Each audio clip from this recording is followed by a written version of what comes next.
Channel 67, another wave of winter precipitation. What Aiken County is doing to keep the roads safe in time for the weekend storm.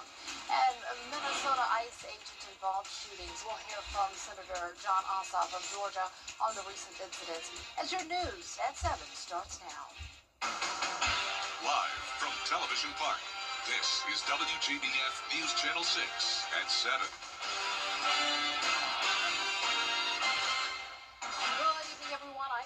Thanks so much for joining us. Before we get to our big stories, we want to join Chief Meteorologist Jenna Petracci now to talk about what's going on with our weather and some possible changes heading our way. Jenna.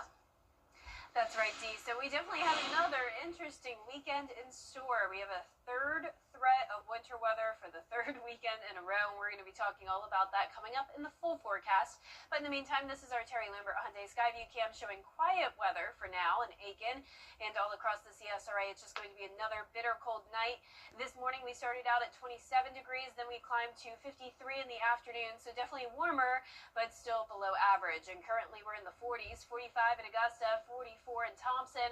Aiken, you're at 42 degrees, 46 in Wrightsville, and 43 in Edgefield. Winds are coming out of the west up to around 10 miles per hour sustained. We are still seeing gusts up to close to 20 miles per hour in our northwestern counties, but nice clear skies for everyone, and it will remain clear this evening. Temperatures falling into the mid-30s by 9 p.m. 34 at 10, staying clear and dry. Now, temperatures will continue to stay below average even into next week. And then, of course, all eyes are on that snow threat on Saturday. That'll be followed by a harsh wind chill on Sunday. And I'll time out the possibility of those snow showers coming up in the full forecast. But back to you, Dee. All right, thanks so much. As Jenna just said, winter weather is back in the forecast this weekend. Aiken Electric cooperative leaders say crews are already being positioned to help residents. Aiken Bureau Chief Sean Cabbage has more. Crews from across Aiken County are preparing for possible snow this weekend. Aiken Electric says this round looks different, and so does their response. After dealing with ice earlier this season, officials say crews are confident handling this round of snow in-house without calling in outside help. Last one, we got crews from out of town to come in and help. Luckily, we didn't get hit. We did have a few outages here and there, but we was able to handle it fairly quick. But if it does get worse, we do have resources we can pull from other states pretty quickly and have them in here to help us out. Snow, he says, is usually less damaging than ice. It doesn't stick to power lines or add the same weight that can snap poles or break down wires. 9 times out of 10, you know, some snow, you know, we get on some pine thickets and stuff that'll lay over on the power lines. But the ice, it sticks to everything. Crews are staging trucks and staying on call around the clock. Restoration always starts at the source of the outage. Something major they'll have to call in extra support, like a broke pole. But something small like wire, tree on the line, they can cut it off pretty quick, splice the wire, and heat it back up is, you know, fairly quick. In Aiken, city crews are also on standby. Leaders say teams can respond within an hour if roads turn icy or trees come down.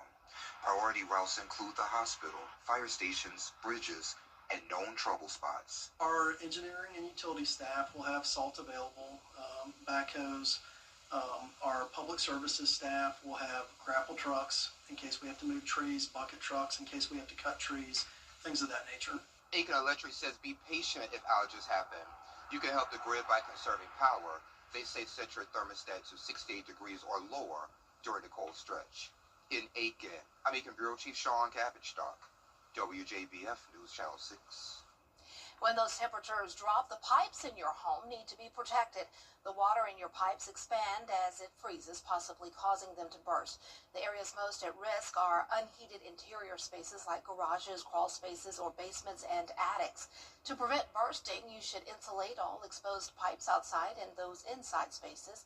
You can use foam sleeves, old pool noodles, towels, or even bubble wrap. Even a minor crack can lead to a very expensive repair once the water thaws. Your hardwood floors are buckling. Your sheetrock is torn up. There's a possibility of mold, a very probability that there's going to be mold in your home. So cost-wise, if you're proactive, the probability of $200. If you're reactive, $20,000. You can also protect inside by opening cabinet doors and dripping water to prevent pressure buildup.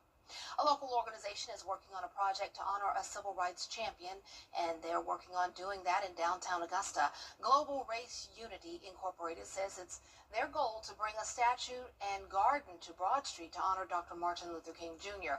They want it at the corner of Broad and McCartan Street. That $300,000 project is in the middle of road construction, and that what will be James Brown Linear Park, but the organization says it will not interfere. So it's not going to interrupt the park, but it was not designed to be a part of the James Brown Park as well. So it's kind of it's going to flow with it though. I think it is important that I and many others want to see his dream come alive in a greater way here in Augusta through this particular statue and its programs. And they're hoping to see a final product by early 2028, and they need help to reach their funding goal. You can find out how to contribute. Just go to our website, WJBF.com. Augusta's not ready to release the audit findings on a department that costs taxpayers millions. In May, commissioners approved auditing the Housing and Development Department after the city was forced to pay back $6.5 million for unspent housing assistance funds. A news release from Augusta says they have the preliminary report, but the city is requesting additional information before it makes the audit public. It's just not enough. We need to go back and just, it's kind of like weed out a few more things, the findings that we see, but we will make sure that we have something for the public to know. Next week, commissioners will get the results of an audit of the Recreation Department. That audit was approved following the forced resignation of the director nearly 2 years ago. In Columbia County, the Sheriff's Office is investigating a shooting. It happened at an apartment complex behind Lakeside High School. School leaders say all students are safe and lockdowns have been lifted. 18-year-old Devontae Taylor is wanted in connection to the shooting. Now, we do not know the victim's identity, but we're told the victim is in critical condition. U.S. Senator John Ossoff speaking out about investments into American families, what the White House administration is doing to give back to parents when we return. Hi there, I'm Renee. Temperatures are staying cold and rain chances are going up, but it's not just rain we're tracking, it's also the potential of snow once we make it to Saturday. I'll have your full May for 6 forecast when we return. The day my daughter was alone. Call $1,000. George Sink Injury Lawyers fought back and got me over $7 million. If you're hurting, you don't have to fight alone. Call all nines. Now, your most accurate forecast with WJBF Live 5/6. Welcome back. I hope you had a wonderful Wednesday. Let's start out with a look at our Terry Lambert Hyundai Skyview Cam at Augusta Regional Airport. Breezy conditions and chilly temperatures. We're at 45 degrees. Winds are coming out of the west at 6 miles per hour.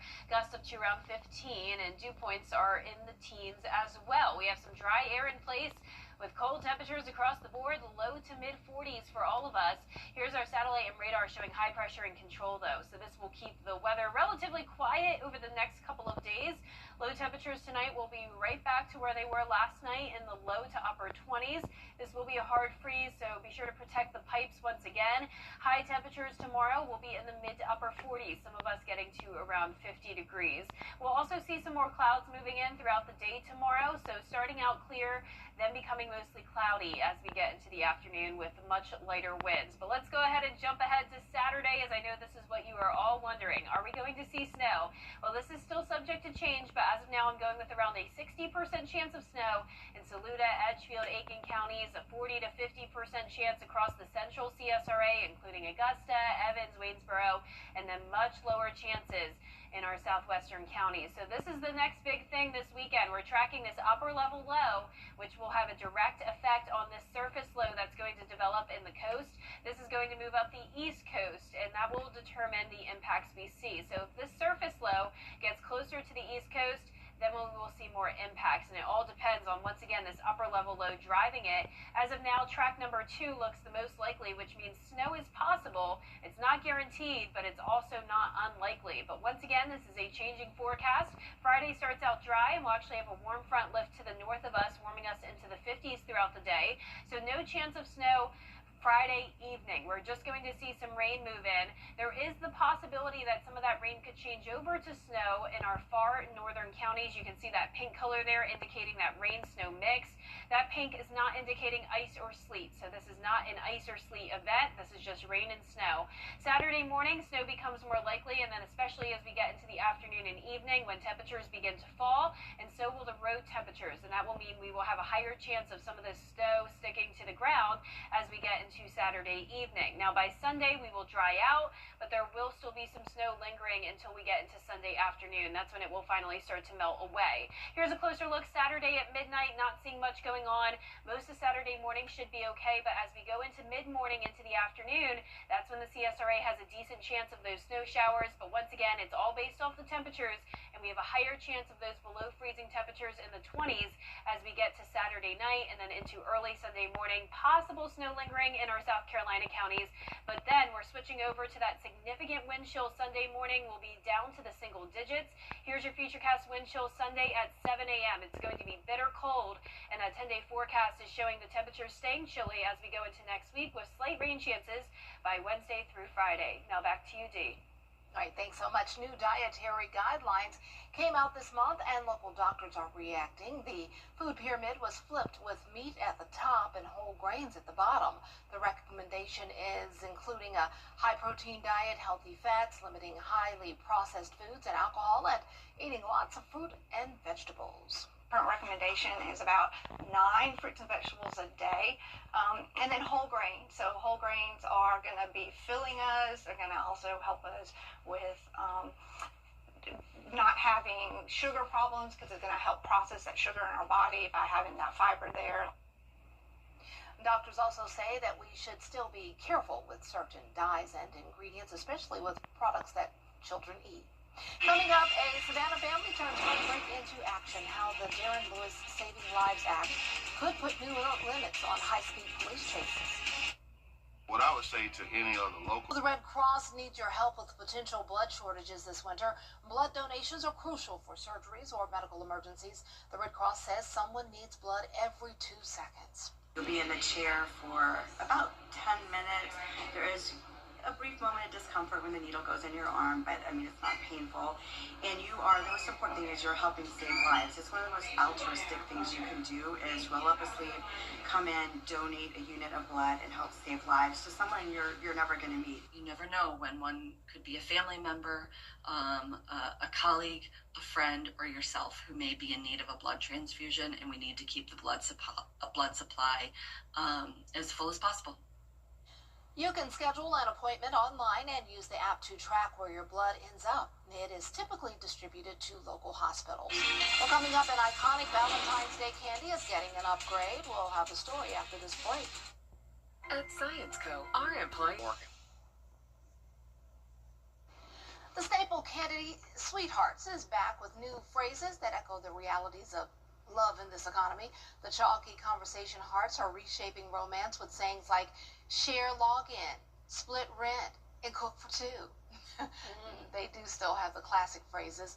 Now, this is not the first time the candy got up-to-date phrases. In 2024, they had situationship, and in 2025, they had heart-shaped headstone. Follow up with ghosted. Oh, that's sad. That's really sad. Oh, that's funny though.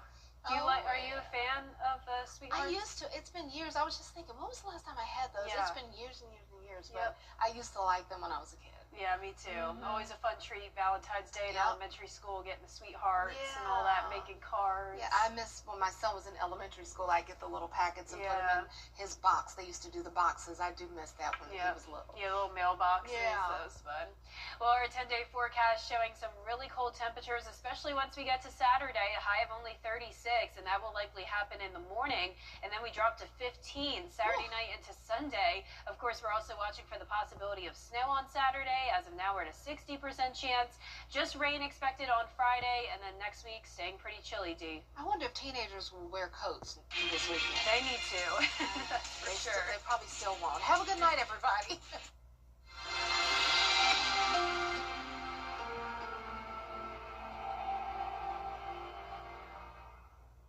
Today we are talking about medical